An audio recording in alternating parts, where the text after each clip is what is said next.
I'm Irene Pletka, and this is my friend Emma Kranz, and we're in her kitchen in Melbourne, Australia, and she's going to talk about tripe. Well, this was a family favourite.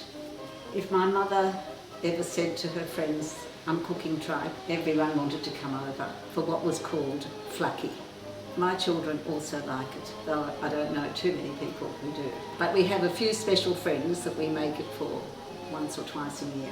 It comes in a big slab like this, but if you've got a friendly butcher, you can get them to cut it up into chip-sized pieces.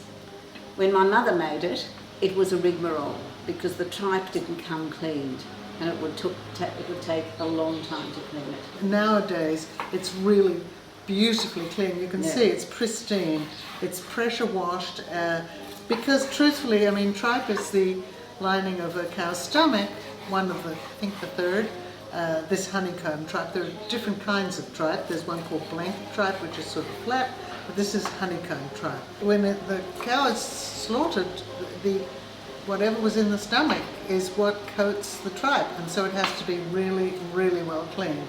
But this, as you can see, is pristine. I mean, there's not a scrap of anything unpleasant there. It's clean, front and back, in and out. All the little honeycomb areas are clean. Maybe one of the reasons why people didn't like tripe so much was because they had to clean it because it was smelly and yucky. This is not. The other reason I think is why it's not very popular is that it used to be cooked in a white sauce. Well, that's true. The English Australian version. That's true. That happened to me in hospital once. They presented me with a dish of creamed tripe in white sauce, and it was truly revolting. I promise you this dish is not going to be like that. My recipe is incredibly simple. You fry onions with a touch of garlic, then you add the tripe, stir it in once the onions are lightly browned, and then you add the other ingredients after it. So this is a humble Jewish food, obviously, that has a very fancy provenance, because Jews in Eastern Europe and in Central Europe and in Western Europe all ate tripe. Because it was kosher. It's difficult, it's a complicated process to kosher tripe, but it's beloved.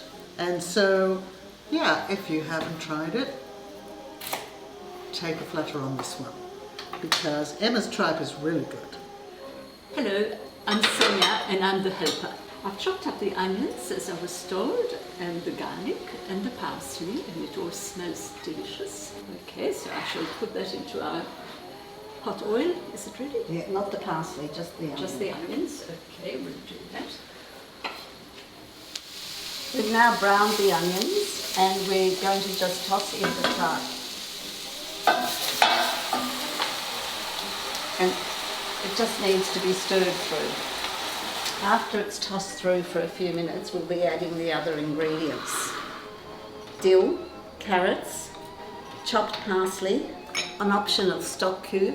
We need the stock cube especially if you want to serve it as a soup. If you don't, then we don't need it. Bay leaves and some dried mushrooms. And, most important, chopped tomatoes.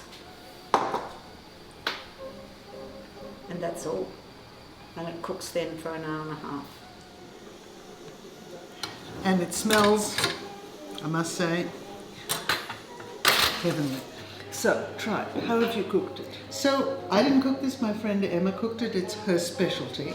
And she cooks it essentially, I would say, the Polish way, which is with lots of onion and garlic and tomatoes and parsley and very little else. And towards about like half an hour before it's served, she puts a boiled potato in. Okay, now the one thing that interests me is that tomato seems to be a newcomer, because tomatoes aren't much used in Polish cooking. That's true. That's absolutely true. And of course, one of the conversations I was having was, what were Jewish foods like before Columbus? Ah, funny you should ask. No potato, but lots of barley, turnips, cabbage, kohlrabi. This is in Eastern Europe. Yes. What would, for example, what would latkes have been like before Columbus? Did they make them at all? They, I think they did. Well, they could have grated turnip. There's a Chinese turnip cake that's really a latke made with turnip. So you can certainly do that. That's true. Okay, well, perhaps you'd like to try the tripe dish. Okay. Stefano De Pieri in Mildura cooks an Italian tripe dish that looks just like this. I would think so. And someone saved for me out of the Woman's Weekly, the Australian Woman's Weekly, a recipe for tripe from Sophia Loren. And essentially, hers was Neapolitan. It was a lot of tomatoes. And she cut it very, very fine like spaghetti. I love the look of it. That honeycomb. Beautiful. So try it. Beautiful.